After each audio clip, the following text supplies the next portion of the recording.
So let's talk a little bit today about Office 365 and this movement to the cloud. Mimecast, been in business for more than 15 years in the email business. We've got over 30 billion emails go through our organization a month. In addition to that, we have 38,000 customers. So we have a perspective that not many organizations do. So as we talk about this idea of moving to the cloud and Office 365, which is something many organizations are looking at or will be looking at very soon, we really encounter four questions. Those four questions really are, number one, well, let me put them on an axis for you. Oops, wrong color. Don't know how I got pink or purple. We'll go with red.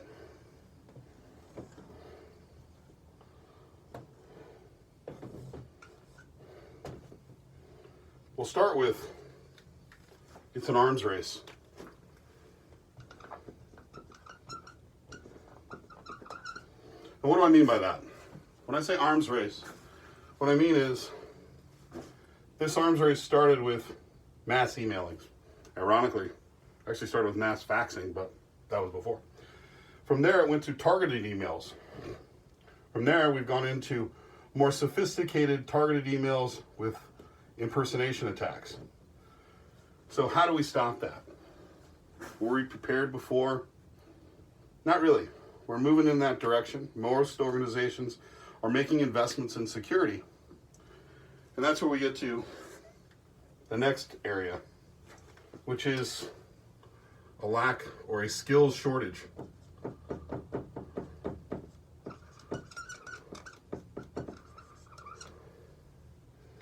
What do you mean by that? You can ask virtually any CISO, what's the hardest part of their job outside of the fear of getting hacked every single day?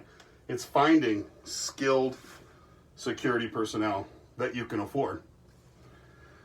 With that said, as you go through the skills shortage, you also have many point solutions that you've invested in to solve these problems that you face in the arms race. When you have point-to-point solutions, they have to be integrated at some point, which also causes a lot of manual labor and time in trying to get them integrated so that you can provide your organization with the right layer of defense and a more secure posture. So as we look at this, on the skills shortage side, you'll have I've worked with a bank recently. They've got about 12,000 employees. They've got 6 people in their SOC. Typically it's about 4, but I can tell you that they're still trying to fill 2 more seats. They've been looking for a long time. But at the same time, one of the issues that they have is within their SOC, they've got data getting fed in there from email, from their network, from point-to-point solutions. They can't tell what the noise is versus what the real threats are because they don't have the time or the personnel to do a forensic investigation. So what we see on the skills shortage side is the arms race in technology combined with a lack of skills, also combined with a lack of funding, and we're losing ground over here. And what's that mean to the business? Well, the next thing we see is business disruption. We'll spell it like that for now. And what's that mean? Well, when over here in the SEM, they can't delineate what the noise is from a real threat, sometimes email gets shut down. That's a huge disruption to the business. What happens to DLP? What's the policy around that? When you have a disruption, where does that go? What happens when there's credentials that have been hacked? So let me give you a quick story.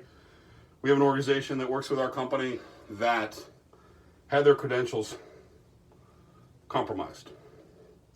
The organization that compromised those credentials sent out an email to all of this company's staff saying, hey, we've had a breach, please log in and change your password at this link. That gave them the ability to get wider in the account and cause more disruption. Obviously, which also means huge dollars to the bottom line.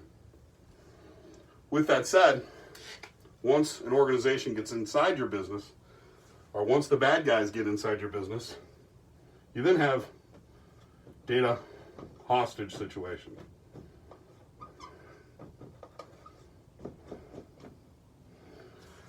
Talk about data hostage, what we're talking about is, it used to be we'd have our data backed up somewhere. Today, we try to use independent sources, at least in our business, to store that data so we're not compromised. But also, things like OneDrive, things like that. What this really is ransomware. Ransomware that's perpetuated by email. And what's that mean? What that means is most organizations keep a Bitcoin account because of the problems they're having from the arms race, skills shortage, all the way down to business disruption, because they're concerned about data hostage and stopping their business there. And what we're seeing is, as we take a look at this, what we see is this is all defense mode right here. This is before, during, and after. So what's that mean to the business? Really, I mean, at the end of the day, what we do see is most organizations are probably about right here with their arms race. Security tools and so on. Skills shortage, similar spot. They lack skills, and the skills they do have can't master the tools that they buy because those tools aren't integrated. What's that mean? Means you have business disruptions, and that also means you have data that is hostage. So the coverage in these 4 questions, as we move to the cloud on Office 365, here's your coverage. All of this, as you move out these accesses, increases your security posture. And the bad guys know it. So how do we get there? That's the question. Cyber resilience.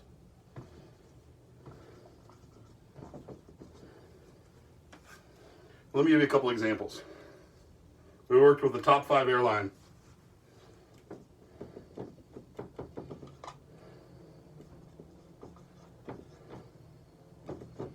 They were getting over 40